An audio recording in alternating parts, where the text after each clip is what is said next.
kahit ilang tulog na lang ay subaraw na, tuloy-tuloy pa rin ang pagbibigay namin sa inyo ng latest updates patungkol sa Subarao Festival 2018. Tuloy na talaga ang Subarao Festival.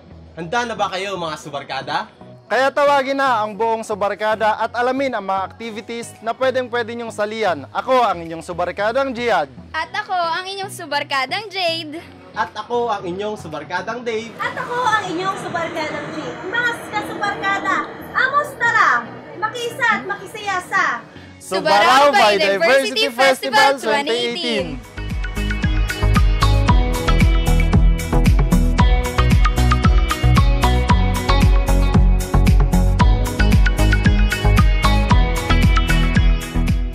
Formal na magsimula ang Subarao Festival 2018 ay muli itong inilunsad sa Maynila noong October 20, kasabay ng Mimaropa Naturally Travel and Trade Fair na isinagawa ng DOT at DTI Mimaropa.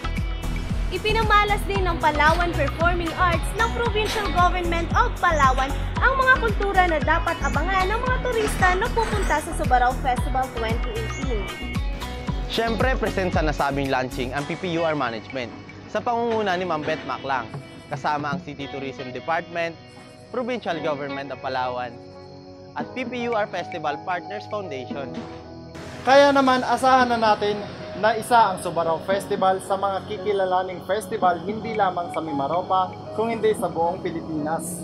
Kahapon naman ay sinagawa ang padyak para sa kalikasan kaugnay sa ika-21 Cine Europa Film Festival at Subarao Festival 2018. Halos 300 bikers ang nagbisikleta simula Baywalk papuntang Sabang.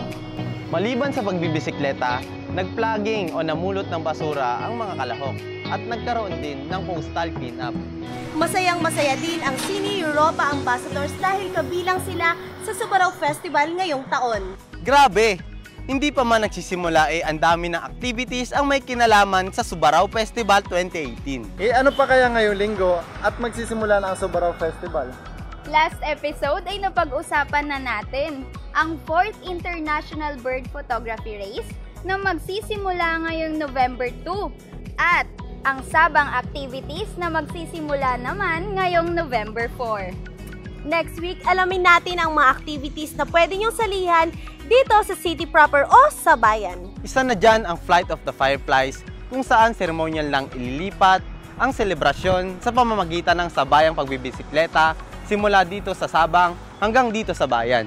Gabi ito gaganapin mga subarkada at gagamit sila ng mga blinkers o pailaw para magmukhang alitap-tap o fireflies, kaya ito tinawag na Flight of the Fireflies. Dalawang grupo ng mga bikers mula sa Sabang at Iwahig kung saan kilala ang firefly watching ang makikiisa sa Flight of the Fireflies.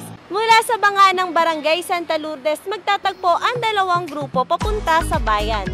Nakaka-excite naman talaga yung Flight of the Fireflies na yan, kaya inaanyayahan namin lahat ng ating mga subarkada sa November 6 na suportahan ang Flight of the Fireflies.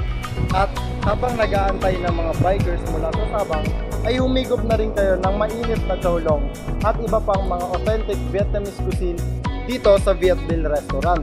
Kaya naman, ilike nyo lamang ang official social media accounts ng PPUR para lagi kayong updated. Habang tuloy-tuloy ang ating countdown para sa nalalapit na Subarao Festival 2018. Till next time mga subarkada, ako ang inyong subarkadang Jihad. At ako naman ang inyong subarkadang Jade. Ako ang inyong subarkadang Dave. Ako naman ang inyong subarkadang G. Amos tara! Makisa at makisaya sa Subarao Biodiversity Festival 2018!